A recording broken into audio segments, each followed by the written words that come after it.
தெய்வத்தால் ஆகாத இன்னும் முயற்சிதன் மெய்வர்த்த கூலி தரும். சென்னை வடமேற்கு மாவட்ட கழக நிர்வாகிகள், தோழர்கள், தோழிகள் எல்லோருக்கும் என்னுடைய வணக்கத்தை தெரிவித்து, வடமேற்கு மாவட்ட கழக செயலாளர் திரு தணிகாசலம் அவர்களே, முன்னாள் ரஜினி ரசிகர் மன்ற மாவட்ட செயலாளர் திரு சினோரா எஸ் அசோக் அவர்களே, இன்றைய டிவிகே கட்சியின் உறுப்பினரும்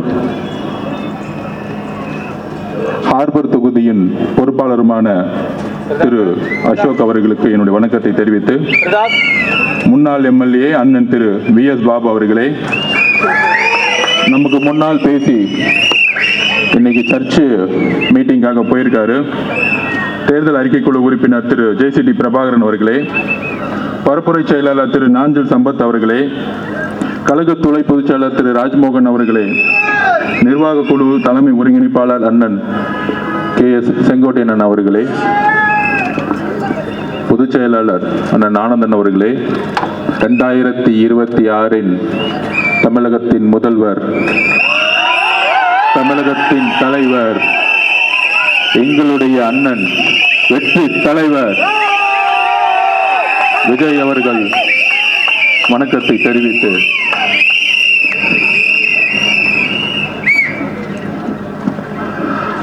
அதாவது சிபிஐ என்கொயரி முடிஞ்ச உடனே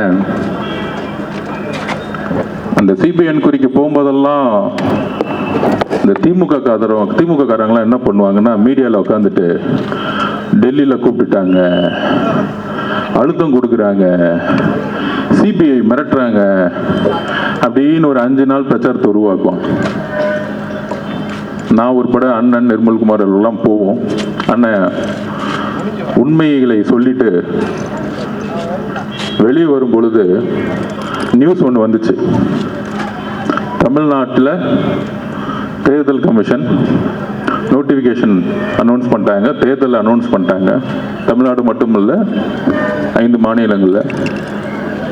அன்னைக்கு 5 மணிக்கு மாடல் கோட் ஸ்டார்ட் ஆயிடுச்சு. மாடல் கோட் ஸ்டார்ட் ஆயிடுச்சுன்னு என்ன தெரியுமா அர்த்தம்? தெரியுமா உங்களுக்கு? அதாவது பிரச்சாரத்தை எந்த தலைவர் எங்க வேணா ஸ்டார்ட் பண்ணலாம். அப்புறம் 4.25 வருஷம் இல்ல, 4 வருஷம் 11 மாசம் பொம்மை முதல்வரா திரு மு.க. ஸ்டாலின் அவர்கள் இருந்தார். இன்னைக்கு உண்மையாலே பொம்மை முதல்வர் அவர். ஏன்னா மாடல் கோட் வந்துருச்சு. முதல்வர்னு சொல்லலாம், ஆனா பேனா வச்சு சைன் பண்ண முடியாது. அதுக்கு முன்னாடி சைன் போட்டாங்க, அவர் மருமகனும் மகனும் சைன் போட்டுட்டு இருந்தாங்க. அதனாலதான் பொம்மை முதல்வர்னு சொல்லுவோம். என்ன, அது ஒரு குடும்ப ஆட்சி. குடும்ப ஆட்சியோட நோக்கம் என்னன்னா, ஸ்டாலின் சார் டாக்ஸ் எல்லா இடத்துலயும் 30% கமிஷன் அடிச்சு கரப்ஷன் பண்றது மட்டும்தான். அப்ப அந்த சிபிஐ என்கொயரி முடிஞ்ச உடனே வெளியே வரும்போது நான் பின்னாடி தான் உட்காந்துட்டு இருந்தேன். எல்லாத்துக்கும் பதில் சொல்லணும்ல, நம்ம தலைவர் நிறைய பேச மாட்டார். அப்படி சிபிஐ ஃப்ரெண்ட்ஸில் உட்காந்துட்டு வெளியே ஒரு 2000 பேர் நிக்கிறாங்க. எங்கிருந்து வந்தாங்கன்னு தெரியல, டெல்லியில உட்காந்துட்டு இருக்காங்க. திடீர்னு என்ன தெரிஞ்சதுன்னு தெரியல, அந்த ராயப்பன் படத்துல சொன்னார் பாருங்க, அதே மாதிரி டிரைவரை பார்த்து அப்புறம் திரும்பி பின்னாடி உட்கார்ந்த ஒரு வார்த்தை சொன்னாரு. நான் சொன்னேன், சிபிஐ என்கொயரி போய் முடிச்சுட்டு லிஃப்ட்ல வரும்போது, அண்ணா எலெக்ஷன் கமிஷன் நோட்டிபிகேஷன் பண்ணிட்டாங்க, தேர்தல் ஏப்ரல் மாதம் 23 அப்படி அப்படியே அமைதியா கேட்டுக்கிட்டு இருந்தாரு. வண்டியில உக்காந்துட்டு டக்குன்னு டிரைவரை பார்த்து மேல வந்து கிளாஸ் ஓபன் பண்ணுங்கன்னு சொன்னாரு. எனக்கு அப்பயும் இன்னும் அண்ணன் காத்து வாங்குறதுக்கு பண்றாரா அப்படின்னு நினைச்சேன். அப்புறம் ஒரு குரல் வந்துச்சு, என்ன அர்ஜுன் ஆரம்பிச்சிடலாமா இங்க இருந்து அப்படின்னு கேட்டாரு.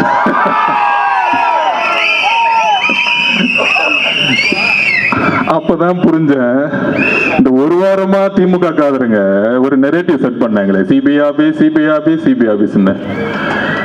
இந்த 8 மாசமா முதலமைச்சர் ஸ்டாலின் பார்த்து பயந்த ஒரே தலைவர் எங்களுடைய தலைவர். அவருக்கு இபிஎஸ் பார்த்தா பயம் இல்ல. அப்புறம் யாரோ ஒருத்தர் பிஜேபி தலைவரா ஒருத்தர் போட்டிருக்காங்க, பேர் கூட வர மாட்டேங்குது, மறந்து போச்சு. அந்த மாதிரி பல தலைவர்கள் சுத்திக்கிட்டு இருக்காங்க. எல்லாம் ஓகே, எல்லாம் திமுகவோட கூட்டணி போட்டு வச்சிட்டு இருக்காங்க. ஆனா முதலமைச்சர் ஸ்டாலின் அவருக்கு ஒரே பயம், தலைவர் எப்பெல்லாம் வீட்டை விட்டு வெளியே வராரோ, மக்களை பார்க்க வராரோ, அதனால ஒரே பயம். அதுக்கு தான் செந்தில் பாலாஜியை கூப்பிட்டாங்க. நீ போய் ஒரு வேலையை பண்ணுன்னு சொன்னான். அவருக்கு கொஞ்சம் அறிவு கம்மி, அவரு அடிச்சுட்டு வரான்னு சொன்னாரு. இந்த படுபாவி கொண்டுட்டு வந்துட்டான், திருட்டு பையன். ஆக்சுவலா ஸ்டாலினை மாட்டி விட்டதே செந்தில் பாலாஜி தான், கொலை குற்றத்துல நாளைக்கு. இதுக்கு பின்னாடி என்ன அஜெண்டா இருக்குன்னு செந்தில் பாலாஜிக்கு தான் தெரியும். அவர் நம்மள எதிரியா நினைச்சிட்டு இருக்காரு. அவர் பேச விடாம நிப்பாட்டுறானா, நம்மள மக்களை கொன்னு குவிச்சிட்டு ஒரு வாரமா நாடகம் ஆடி நம்ம மேல கொலைப்பள்ளி சொல்லி அத சுப்ரீம் கோர்ட்ல நம்ம நிரூபிச்சது. அந்த ஜட்ஜிக்கே புரிஞ்சிச்சு மகேஷோட ஆக்டிங், அதுக்கப்புறம் செந்தில் பாலாஜியோட ஆக்டிங், காலையில உதயநிதியோட ஆக்டிங். என்ன பிரச்சனைனா, நம்ம தலைவர் ஆக்டிங் தெரிஞ்சு நம்பர் 1 ஆகி அரசியலுக்கு வந்துட்டார். இவங்களுக்கு ஆக்டிங்கும் தெரியல, அரசியலும் தெரியல, என்ன பண்ணணும் தெரியல. இதுதான் பிரச்சனை. ஏதாவது ஒண்ணுல எக்ஸ்பர்ட்டா இருந்தா பரவாயில்ல, எதுலயுமே இல்ல. மூளையில என்ன இருக்குன்னு தெரியல, பறக்கும் போதே களிமண் மட்டும்தான் பத்து வச்சிருக்காங்கன்னு தெரியல. சரி, அதை விடுங்க, நம்ம அந்த விமர்சனத்துக்குள்ள போக வேணாம். நம்ம ஏதாவது ஒரு வார்த்தை சொன்னா அதை 100 வார்த்தை ஆக்கி டிபேட் ஆக்கிட்டு இருக்காங்க. அப்ப இந்த கொலையை செஞ்ச பிறகு நம்ம மேல கொலைப்பள்ளி சொல்லி இன்னைக்கு பாருங்க, நம்ம அண்ணன் செந்தில் பாலாஜி அண்ணன் என்கொயரி போயிருக்காரு. உங்க மேல கொலைப்பள்ளி இருக்குன்னு டவுட் வந்ததான் உங்களை கூப்பிட்டு என்கொயரி பண்ணிட்டு இருக்காங்க. இவ்வளவுதான் சிம்பிள். அப்ப போலீஸும் அவங்க கிட்ட இருக்கு, ஜட்ஜு அவங்க கிட்ட இருக்கிறாரு. 1 நம்பர் கமிஷன் போட்ட ஜட்ஜு அவங்க இப்படி எல்லாம் ஏமாத்தி நம்ம மேல கொலைப்பள்ளி சொன்னாங்க.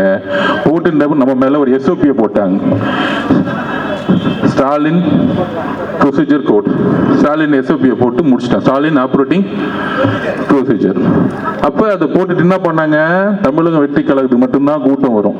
உடனே சொல்றாங்க, அது என்ன தமிழக வெற்றி கழகம் மட்டும் கூட்டத்தை கண்ட்ரோல் பண்ண முடியல அப்படின்னு ஒரு பிரச்சாரமா. யாரு கூட இருக்கக்கூடிய வித்வான்கள், நல்ல வித்வானம் பண்ணுவாங்க, காசை வாங்கிட்டு டக டக டக டக டகன்னு அடிச்சுட்டே இருப்பாங்க. டிவியில் வைக்காது, இதுதான் டிபேட்டு. ஆனா மக்கள் 5% எவரும் நியூஸ் சேனல் பாக்குறதே கிடையாது. திமுக காரங்க மட்டும் பார்த்து ஆஹா சூப்பர்ப்பா, நல்லா பேசுறாருப்பான்னு நல்ல காசை கொடுத்து என்ஜாய் பண்ணிட்டு இருப்பான். அப்ப இந்த கொலைப்பள்ளியை சுமத்தினாங்க, SOP போட்டாங்க. நம்ம கிட்ட என்ன கூட்டத்தை கட்டுக்கடங்காத கூட்டத்தை கண்ட்ரோல் பண்ண முடியல. இப்ப ஒரு திருச்சியில மாநாடு பண்ணாங்களே, பெரிய மாநாடு. அந்த மாநாடு பேர் என்ன தெரியுங்களா? வேவ் ஸ்டாலினா.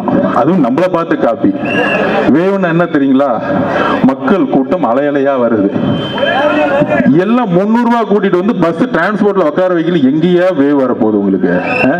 22 கட்சி கூட்டணி வச்ச உங்களுக்கு மக்களே வரலன்னா அந்த கூட்டணி கட்சிகள் தவிர எவனும் கட்சி தலைவர்கள் தவிர யாரும் ஓட்டு போட போறது இல்லை. இதுதான் அரசியல், இதுதான் தேர்தல் அரசியல். மக்கள் உங்கள் மேல நம்பிக்கை வந்த பிறகு கூட்டணி கட்சியில் இருக்கிற தொண்டர்கள் எப்பயும் உங்க மேல வந்து நம்பிக்கை இழந்துட்டாங்க. சரி, அப்படிலாம் இருக்கும் பொழுது நம்ம என்ன பண்ணோம் அப்படின்னா, கூட்டம்லாம் இவங்களுக்கு வராது, மக்கள் தோணிட்டாங்க. அப்ப என் மேல இப்ப வந்து ஒரு விமர்சனம் வருது. அந்த விமர்சனத்துக்கு ஜனநாயக பூர்வமாக பதில் சொல்லக்கூடிய இடத்துல இருக்கும். நம்ம ஒண்ணு பிறப்பால் முதலமைச்சர் ஆகிறோம் இல்லையே, பிறப்பால் துணை முதலமைச்சர் ஆகிறோம் இல்லையே, என்ன கேள்வி கேட்டா நீ கேள்வி கேட்பியா அப்படின்னு முடக்கக்கூடிய இடத்துல நம்ம இல்லை. நம்ம ஒரு சாமானிய கட்சி, இன்றைக்கும் ஒரு சாமானியனாக நம்ம இருந்துகிட்டு இருக்கோம். அதிகாரத்தில் இருந்து இன்றைக்கும் பேசவில்லை. ஆனால் எங்க ஆதிக்கம் இருக்கிறதோ அங்கு முதல் குரல் டிவிக்கு இருந்து ஒலிக்கும். இதுதான் எங்களுடைய கட்சி. அப்படி சிபிஐல என்கொயரி முடிஞ்ச உடனே பிரச்சாரத்தை அப்படி மேல எந்திரிச்சார். டைவர்ட் ஆயிட்டேன்னு நினைக்கிறேன். இதுதான் நம்ம பிரச்சனை. அவ்வளவு கோவம் உள்ள இருக்கு. அப்ப மேல எந்திரிச்சாரு. அப்படி எந்திரிச்சு மேல நின்னு ஆரம்பிக்கலாமான்னு கேட்டாரு. அப்படி மேல எந்திரிச்சு என்ன பண்ணாருன்னா சிபிஐ ஆபீஸ்குள்ள இருந்தே மேல எந்திரிக்கிறாரு. அண்ணனுக்கு தைரியம் இருக்கு, அது வேற மாதிரி தைரியம். அப்ப எந்திரிச்சு அந்த கேட்டுக்கு வெளியே வந்து மேல பார்த்துட்டு அங்க 2000 பேர் நான் கையை காமிச்சிட்டு பத்திரமா இறங்கிட்டு, இது போதுமா அப்படின்னு கேட்டார். இது போதும்னு அப்படின்னு நானும் சொன்னேன். அப்ப இன்னுமேட்டு இந்த எஸ்ஓபி இதெல்லாம் கிடையாதுல்ல அப்படின்னு கேட்டாரு. எங்க வேணா போலன்னா தேர்தல் கமிஷனோட ரூல்ஸ்ல எல்லா தலைவரும் எந்த ரோட்டுக்கு வேணா போல. இன்னுமேட்டு ஒவ்வொரு நொடியும் நான் மக்கள்கிட்ட இருக்கணும், வேலையை ஆரம்பிங்கன்னு சொல்லிட்டார். கூடி சீக்கிரத்துல உண்மையான ஆலையை தமிழகம் முழுவதும் இருக்க நெடுஞ்சாலைகளை நீங்க பாப்பீங்க. மக்களுடைய கூட்டத்தை நீங்க பாப்பீங்க அவருடைய வருகையை நோக்கி வரும் பொழுது. அதுதான் பயம். சரி, டெல்லியில பிரச்சாரத்தை அண்ணன் ஆரம்பிச்சிட்டாரு. அடுத்தது மாடல் கோட் வந்துருச்சு. எங்க முதல் கூட்டத்தை போடலான்னு யோசிச்சோம். இந்த தீய சக்திக்கு முதல் காரணம் யாரு? இந்த கொடுமையான ஆட்சிக்கு முதல் காரணம் யாரு? இந்த 4.5 வருஷம் எதுவுமே செய்யாம நாடகம் ஆடி டிராமா பண்ணது யாரு? இந்த டிராமா கம்பெனியை ஒழிக்கணும்னா கொளத்தூர்ல இருந்தா முதல்ல ஆரம்பிக்கணும்.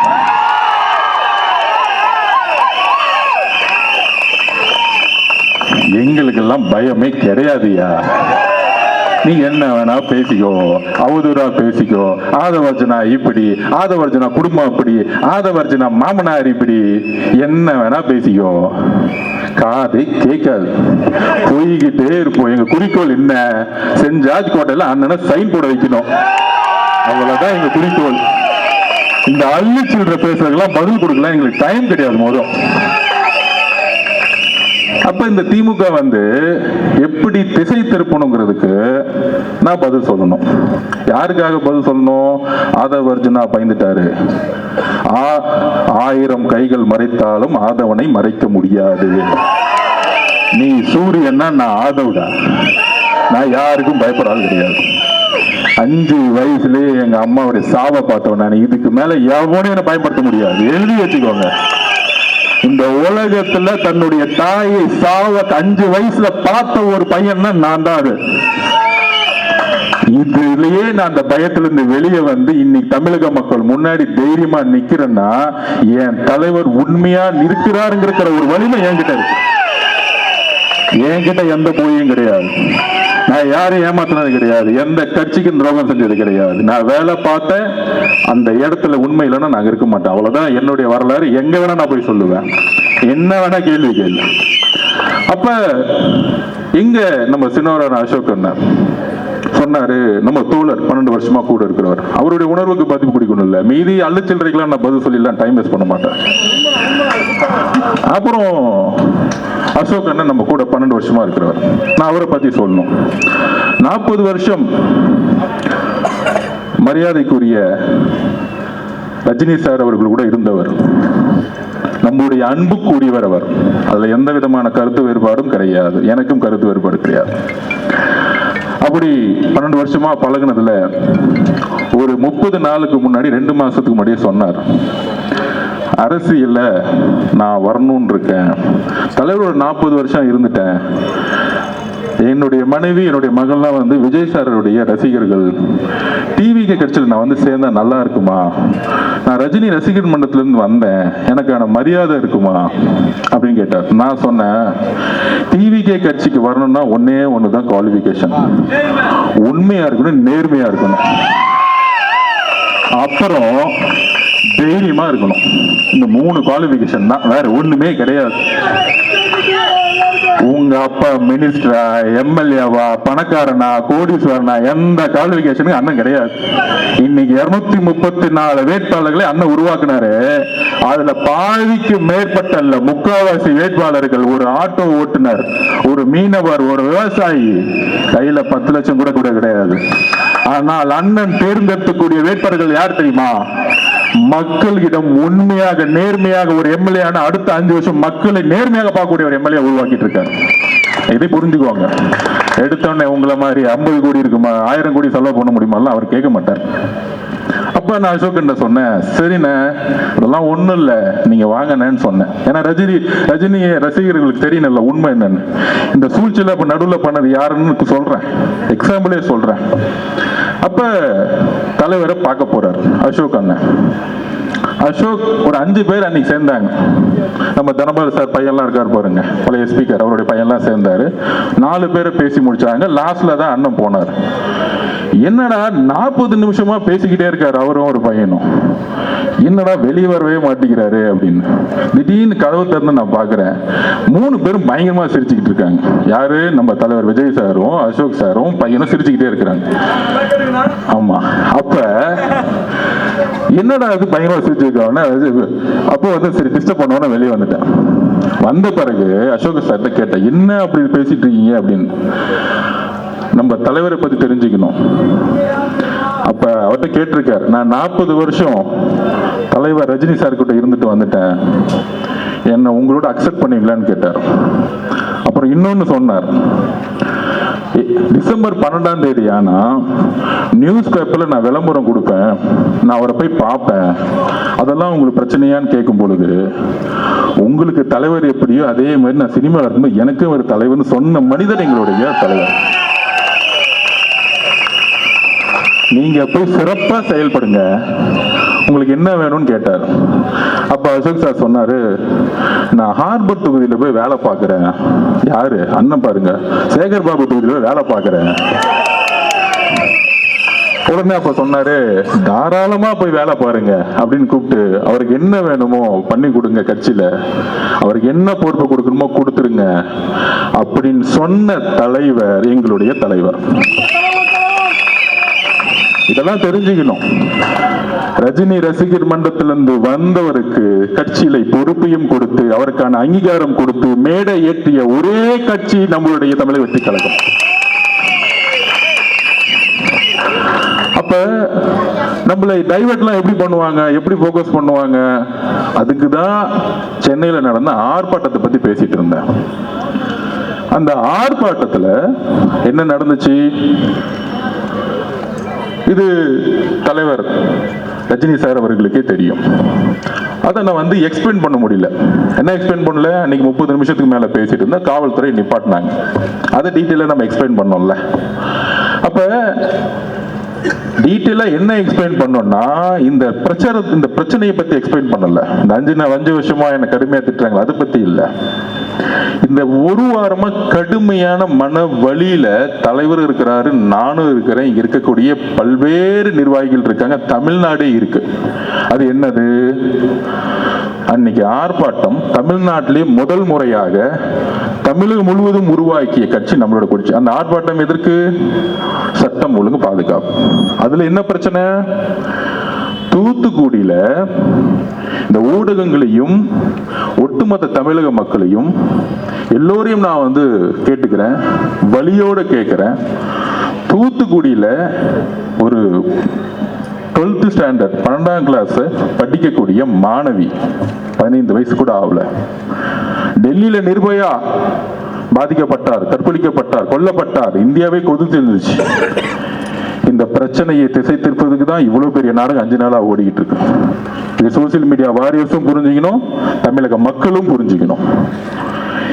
இந்த அவருதான பிரச்சாரம் எனக்கு எதிராக ஏன் உருவாக்கப்பட்டது அப்படின்னா, இந்த தூத்துக்குடியோடைய மரணம் கொடூரமானது.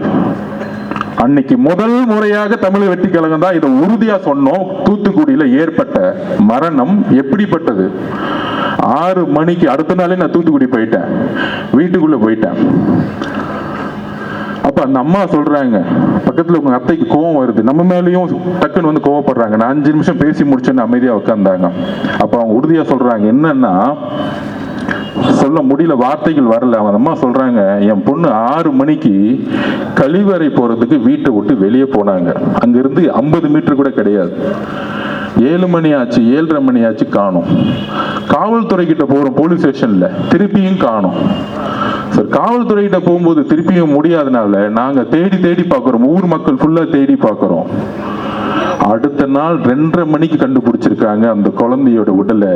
அந்த குழந்தையோட உடல்ல ஒட்டு துணி கிடையாது, கற்பழிக்கப்பட்ட பெண். இன்னும் 6 நாள் ஆச்சு, இன்னும் போலீஸ் கண்டுபிடிக்க முடியல. அக்கா கனிமொழி அக்கா போனாங்க, ஆனா ஊருக்குள்ள உடல. உடனே கனிமொழி அக்கா மேல வந்து ஒரு மீடியா வந்து அவங்க உள்ள உடலன்னு பெருசா சொன்னாங்க.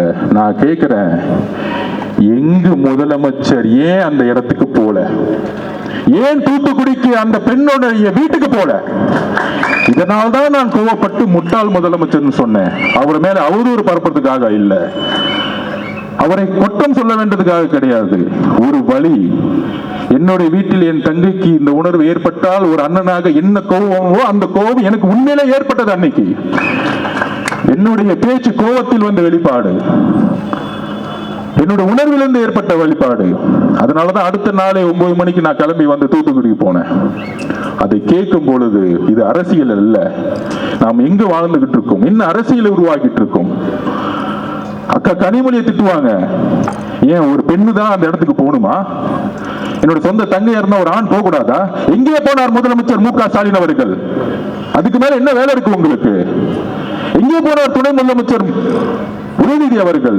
இதுக்கு மேல என்ன வேலை இருக்கு உங்களுக்கு? ஒரு பெண் மானகப்படுத்தப்பட்டு, ஒரு பெண் ஒட்டு துணி இல்லாம தூக்கி எரிஞ்சு, ஒரு ஊரே அன்னைக்கு 2.5 மணி நேரம் தேடி, ஒரு காவல்துறை கூட 18 மணி நேரம் அந்த ஊருக்குள்ளே போவாம, ஒரு கலெக்டர் போவாம, ஒரு எம்எல்ஏ போவாம, ஒரு கவுன்சிலர் போவாம, திமுக அமைச்சர்கள் போவாம, முதலமைச்சரும் போல, துணை முதலமைச்சர் உதயநிதியும் போல. ஆனால் அன்னைக்கு நான் பேசிய ஒரு வார்த்தையை எடுத்துக்கிட்டு இந்த ஒரு வாரம் ஆதவர்ஜினாவை திட்டக்கூடிய இந்த திமுகவும் திமுகவுடைய ஊடகங்களும் மிகப்பெரிய அவமானப்படுத்தக்கூடியவர்கள். ஆதவர்ஜினா இதுக்கு வெட்கப்பட வேண்டியதில்லை. நான் எதற்கும் தைரியமானவன், எதற்கும் பயப்படாதவன். அச்சமில்லை, அச்சமில்லை, அச்சம் என்பதில்லையே. உச்சி நீதி வாரி இந்த வீடு இந்த போரிலும் அச்சமில்லை, அச்சம் என்பது 12 வயசுல படிச்சவன் பாரதியார் கவிதையை. உங்களுடைய தவறுகளை நாங்கள் உறுதியாக உண்மையாக எடுத்துரைத்துக் கொண்டே இருப்போம்.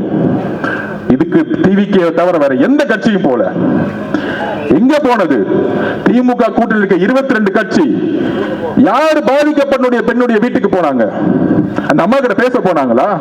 அந்த அம்மாவோட கோரிக்கை என்ன தெரியுமா? கடைசி நிமிஷத்துல இதை யாரு செய்தார்களோ அவர்களை இந்த சமூகத்தின் முன்பு நிறுத்துங்கள், அவர்களுக்கு தண்டனை வாங்கி கொடுங்கள். ஏனென்றால் என்னுடைய பெண் குழந்தை போல இன்னொரு பெண் குழந்தைக்கு தமிழ்நாட்டில் இந்த நிலைமை ஏற்படுத்த கூடாது சொன்னவர் என்னுடைய அம்மா. தூத்துக்குடியில் இருக்க பாதிக்கப்பட்ட அம்மா தன் குழந்தையை இறந்தாலும் அவர்கள் கவலைப்பட்டது இன்னொரு பெண் குழந்தைக்கு இந்த பிரச்சனை நடக்கக்கூடாதுன்னு பேசினாங்க என்கிட்ட. ஆனால் இதை மூடி மறைக்கணும். நிர்பயா சகோதரர் பாதிக்கப்பட்டது போல இந்த பிரச்சனையை தமிழக மக்களுக்கு கொண்டு போய் சேர்த்தக்கூடாது. தலைவர் ரஜினி சார் அவர்களே, உங்கள் மீது எங்களுக்கு எந்த வெறுப்பும் கிடையாது, உங்கள் மீது எங்களுக்கு அன்பு மட்டும்தான் இருக்கிறது. இதை நான் உறுதியாக பதிவிடுகிறேன். நான் ஒரு சாமானியன், அதிகாரம் என்கிட்ட இல்ல, பணபலம் இல்ல. நான் இன்றைக்கும் ஒரு சாமானியன், ஒரு சாதாரண விவசாய வீட்டில் பிறந்த உணர்வு தான் இன்னைக்கும் இருக்கு. எல்லா தொழிலையும் தூக்கி போட்டு வந்துட்டேன். எனக்கு வேற எதுவும் இல்ல, எந்த நாதியும் இல்ல. ஏன்? என்னுடைய குடும்பமே என்னுடைய அரசியலுடைய முடிவுகளுக்கு எதிராக இருக்கிறது. எல்லோரையும் தூக்கி போட்டிருக்கோம். ஏன்? நான் உண்மையாக மக்களிடம் இருக்க வேண்டும் என்ற உணர்வு எனக்கு இருக்கிறது, என்னுடைய தலைவருக்கு இருக்கிறது. அவதூறுகளை பத்தி கவலைப்படல. 5 வயசுல என்ன ஆனாதன்னு சொன்னாங்க, 12 வயசுல என்ன குறிக்கோள் இருக்கும் போது நீ 7ன்னு சொன்னாங்க, 16 வயசுல பொலிட்டிகல்ஸ் படிக்கும் போது உன்னால எதுக்கு உனக்கு எதுக்கு இந்த வீண் வேலை பொலிட்டிகல் சைடு படிக்கணும்னு சொன்னாங்க. திமுக நான் வேலை செய்யும் போது உன்னாலெல்லாம் ஜெயிக்க வைக்க முடியுமான்னு என்ன பார்த்து கேட்டாங்க. டிவிக்கு வரும்போது நீ என்ன சாதிப்பன்னு கேட்டாங்க. என் தலைவர் இருக்கிறார், உண்மை இருக்கிறது, என் கட்சியுடைய தொண்டர்களும் மக்களும் இருக்கிறார்கள், நாங்கள் உறுதியாக சாதிப்போம். எம்ஜிஆரிடம் இருந்த உண்மை எங்களுடைய தலைவர்கிட்ட இருக்கு. அப்ப தமிழக மக்களே, எதனால என்னுடைய வார்த்தைகள் மாறியது? என்ன பிரச்சாரத்தை திமுக உருவாக்கியது? மற்ற கட்சிகள் எதனால உருவாக்கிறாங்க? நாம் எந்த காலகட்டத்தில் நம்ம இருக்கிறோம் யோசிச்சு பாருங்க. நான் இன்றைக்கு உறுதியாக சொல்லுகிறேன், இன்றைக்கு நோன்பு மாதம். இஸ்லாமிய தோழர்களும் கிறிஸ்துவ தோழர்களும், இஸ்லாமிய தோழர்களே கிறிஸ்துவ தோழர்களே, தமிழக மக்களே, நாம் உறுதியாக சொல்கிறோம், 234 தொகுதியில் நாம் தனியாக களமாடுகிறோம். உண்மையான இஸ்லாமிய சகோதரர்கள், உண்மையான கிறிஸ்துவர்கள் நாம் உண்மையாக இருக்கிறோம். நம்ம அண்ணனுக்கு பல்வேறு சொல்றாங்களே ஆஃபர்லாம் கொடுத்தாங்க.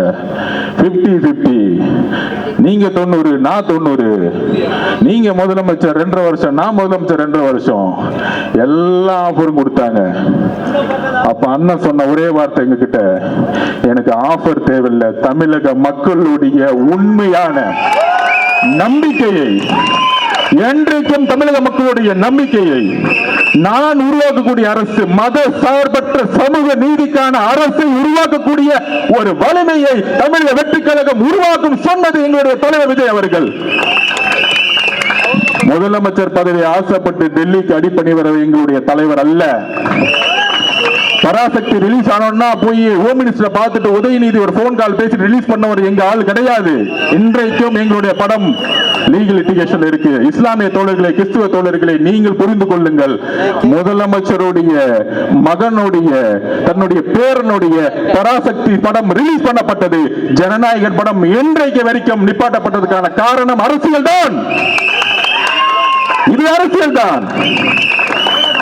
இந்த அரசியலை தைரியமாக எதிர்கொள்ளக்கூடிய ஒரே தலைவர் எங்களுடைய தலைவர் விஜய் அவர்கள். எந்த எக்ஸ்ட்ரீம் போறேன்னு சொல்லிட்டாரு அவரை எப்பொழுதும் யாராலும் அடிமைப்படுத்த முடியாது. ஏனென்றால் திருப்பி நான் பதிவு சொல்றேன், இந்த கூட்டணி கணக்குகள் 2026ஆம் ஆண்டு தூள் தூளாக்கப்படும்.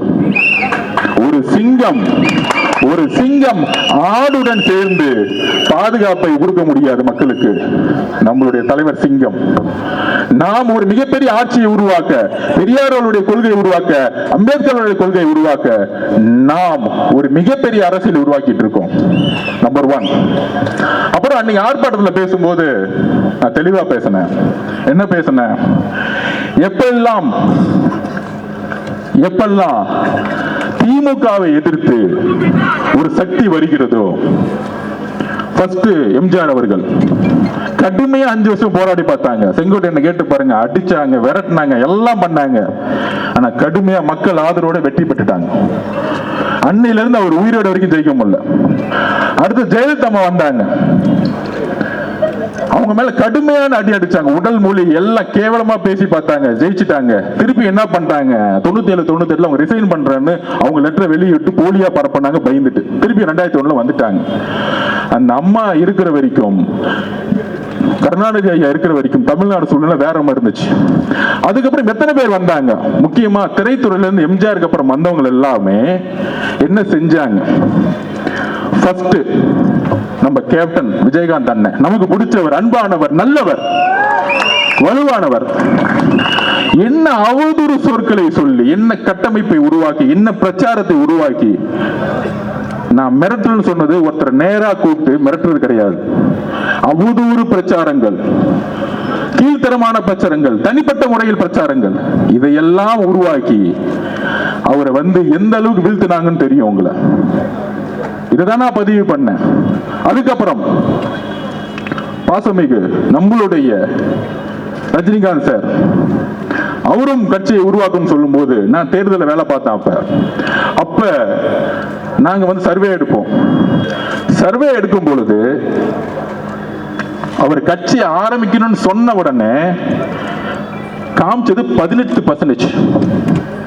நான் உண்மையை சொல்றேன், எடுத்த உடனே 18% வச்சு காமிச்சிச்சு. அது அவருக்கு தெரியுமான்னு தெரியல. அப்ப நான் களத்துல வேலை பார்த்துட்டு இருக்கேன். 18% எடுத்த உடனே திமுக பயம் வந்துருச்சு. அப்ப என்ன மாதிரி போலி கருத்துக்களை உருவாக்கணும், இதுதான் நான் மிரட்டல்னு சொன்னேன். அவரை கூப்பிட்டு மிரட்டினாங்க, அந்த குடும்பம் வந்து செஞ்சுச்சு, இதுக்கான அர்த்தம் இல்லை. என்ன மாதிரி பிரச்சாரத்தை உருவாக்குவது, என்ன மாதிரி அவதூறு சொற்களை உருவாக்குவது. அன்னைக்கு உதயநிதி அவர்கள் இதே ரஜினி சார் மேல என்ன மாதிரி குற்றச்சாட்டுகளை தன்னுடைய ட்விட்டர் எல்லாம் போட்டார், எவ்வளவு அசிங்கமா பேசினார். பாஜக பி டீம் மிரட்டி தான் பாஜக கொண்டு வந்தாங்க.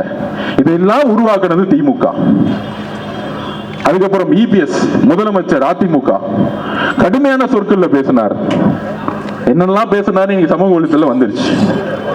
இந்த மாதிரி கூட்டணி கட்சிகள் இவங்க எல்லாம் சேர்ந்து ஒரு சக்தி வரும் பொழுது, ஒரு சிஸ்டம் மாத்தணும்னு சொல்லும் போது, ஊழல ஒழிக்கணும்னு சொல்லும் பொழுது, அவரு வந்து இங்க வந்து காசு எடுக்க வரல. ஏன்னா அவரு நல்லா சம்பாதிச்சிருந்தார். அப்ப ஒரு சூழ்ச்சிகளை தன்னுடைய சமூக வலைத்தளம் மூலியமாகவும் தன்னுடைய கட்சியுடைய கட்டமைப்பாகவும் உருவாக்கி பல்வேறு அழுத்தங்களை வெளியிலிருந்து கொடுத்தாங்க. அப்போ ஒருத்தர் ஒரு நல்ல மனசு கொண்டவர் வரும்பொழுது என்னெல்லாம் பிரச்சாரத்தை உருவாக்கணுங்கிறத என்னுடைய பதிவு. அவரை சிறுமைப்படுத்த வேண்டுமோ இல்ல அவர் பயந்துட்டாரோ சொல்ல வேண்டிய அர்த்தம் கிடையாது. இந்த திமுகவுடைய சூழ்ச்சிகளை அன்றைக்கு நான் பதிவு பண்ணேன். அதற்கு அப்புறம் வைகோ அவர்கள் எவ்வளவோ பேரை தன்னுடைய சூழ்ச்சி அரசியல்னால எல்லா விதமான பிரச்சாரங்களையும் உருவாக்கி என்ன செஞ்சாங்கிறத பதிவு பண்ண. அதுதான் என்னுடைய நோக்கம். அப்ப இதை சொல்லி முடிச்சுட்டு வர்றதுக்குள்ள உடனே அந்த வார்த்தையை எடுத்து அதுக்கு ஒரு பல்வேறு பிரச்சாரங்களை உருவாக்குவாங்க. ஏன் தூத்துக்குடியோடைய அந்த பெண்ணுடைய சாவுல இருந்து வெளியே வரணும். இப்ப 6 நாளா அது பேசல பாத்தீங்களா? நம்ம உடனே நம்மளோட சோசியல் மீடியா வாரியா ரஜினி சாருக்கு பதில் கொடுக்கிறோம், நம்ம பதில் கொடுக்கிறோம், நம்ம அடுத்தடுத்த வேலையை நான் பார்த்துட்டு இருக்கேன். அப்ப இது உருவாக்கக்கூடிய வலிமை திமுக கிட்ட இருக்கு இந்த பொய் பிரச்சாரம். ஆனா புதுசா என்னன்னா இதுல பாஜகவும் திரு இபிஎஸ் அவர்கள் சேர்ந்துக்கிட்டாங்க. ஏன் சேர்ந்தாங்க? அன்னைக்கு ரஜினி சார் கட்சி ஆரம்பிக்கும் பொழுது கடுமையா விமர்சனம் பண்ணது இபிஎஸ். ஆனா இன்னைக்கு சொல்றாரு, அவரை பொத்து புகழ்ந்துட்டு இருக்காரு. இந்த சூழ்ச்சி நமக்கு தெரியுமா? நமக்கு தெரியாது. நம்ம ஒரு தூய உள்ளம். அதையும் மீறி இன்றைக்கு ரஜினி சார் கிட்ட ஒரு அறிக்கை வந்துச்சு. ரஜினி சாருக்கு எல்லா உண்மைகளும் தெரிஞ்சிருக்கலாம். ஆனால் இந்த விவாதங்கள் இதெல்லாம் பார்த்து அவரு தன்னுடைய மனசுல தப்பா நினைக்கிறதுக்கான வாய்ப்பு இருக்குன்னு அவர் அறிக்கையை பார்த்து தெரிஞ்சுக்கிட்டேன். எங்களுடைய பாசத்துக்குரிய ரஜினி சார் அவர்களே, எங்களுடைய தலைவருக்கும் நீங்கள் தலைவர் அப்படின்னு அசோகன் என்ற சொன்னார். எங்களுடைய தலைவருடைய நிலைப்பாடு தான் எங்களுடைய நிலைப்பாடு. அப்ப இந்த சூழ்ச்சிகளுக்கெல்லாம் ஏன் நடந்துச்சுன்னு சொல்லக்கூடிய இடத்துல நான் இருக்கிறேன். தூத்துக்குடியோடைய என்னுடைய தங்கை கற்பழிக்கப்பட்டு இன்னைக்கு வந்து செத்து போய் 6 நாளாயும் அவனுடைய குடும்பம் இனி நடுரோட்ல நின்றுட்டு இருக்கு. இதை திசை திருப்பதுக்கு தான் இந்த பிரச்சாரம். இந்த திசை திருப்பில இருந்து இதுக்கான விஷயத்தை நான் பதிவு பண்ணணும்னு நினைச்சேன். அதான் இன்னைக்கு பதிவு பண்ணேன். இந்த கடிதத்தில், இந்த அறிக்கையிலிருந்து பாசத்துக்குரிய ரஜினி சார் அவர்களுக்கு நான் பதிவு பண்ணக்கூடியது, அப்படி உங்களுக்கு நான் சொல்ல வேண்டிய நோக்கம் வேறு, உங்களுக்கு வருத்தம் ஏற்பட்டிருந்தால் என்னுடைய வருத்தத்தையும் என்னுடைய மன்னிப்பையும் பகிரமாக நான் கேட்டுக்கொள்கிறேன். ஏனென்றால் என்னுடன் நீங்கள் வயதில் மூத்தவர், அதற்கான தார்மீக கடமை இருக்குது. நான் வேற யாருக்கும் பதில் கொடுக்கறதுக்கு நான் இங்க வரல. அவருடைய அறிக்கையை படித்தேன், அவருக்கு ஒரு உணர்வு ஏற்பட்டிருக்கு. அந்த உணர்வுக்கு நான் மரியாதை கொடுக்கிறேன். ஆனால் இந்த திமுகவுடைய சூழ்ச்சிகள், 22 கட்சிகள் கூட்டணி உருவாக்கி திருப்பி ஆட்சிக்கு வரணும் ஒரு பொய்யான பிரச்சாரத்தை உருவாக்கப்படுகிறீங்களா? அதெல்லாம் தூக்கி எறியக்கூடிய ஒரே வலிமை நம்ம கட்சிக்கு மட்டும்தான் இருக்கு. அப்ப இந்த தூத்துக்குடி பெண்ணுடைய மரணத்திலிருந்து திசை திருப்பதற்கான எல்லா நாடகங்களையும் உருவாக்குவாங்க. அந்த நாடகங்கள் தான் நம்ம போக்கஸ் பண்ணணும். இதை விட்டுட்டு நம்ம எங்கேயும் டைவர்ட் ஆகக்கூடாது. திமுகவுடைய சூழ்ச்சிகள், திமுகவோட தவறுகள், திமுகவோட பொய் பிரச்சாரங்கள், திமுகவுடைய எல்லா தவறுகளையும் சொல்ல வேண்டிய பொறுப்பு நம்ம கிட்ட இருக்கு. நம்ம டைவர்ட் ஆகக்கூடாது. ரஜினி சார் இன்னைக்கு அரசு இல்லை, நம்ம எதுக்கு அவரோட சண்டை போட போறோம்? அவர்கிட்ட நம்ம எதுக்கு ஃபைட் பண்ண போறோம்? அது இல்லை நம்ம நோக்கம். என்னெல்லாம் செஞ்சாங்க, ஒரு புதிய அரசியல் கட்சி தொடங்கும் போது திமுக குடும்பம் என்னெல்லாம் பேசினாங்க, முரசொலியில இதே ரஜினிகாந்த் சாரை பத்தி என்னெல்லாம் எழுதுனாங்க. இதெல்லாம் எப்ப நடந்துச்சு? 5 வருஷத்துக்கு முன்னாடி.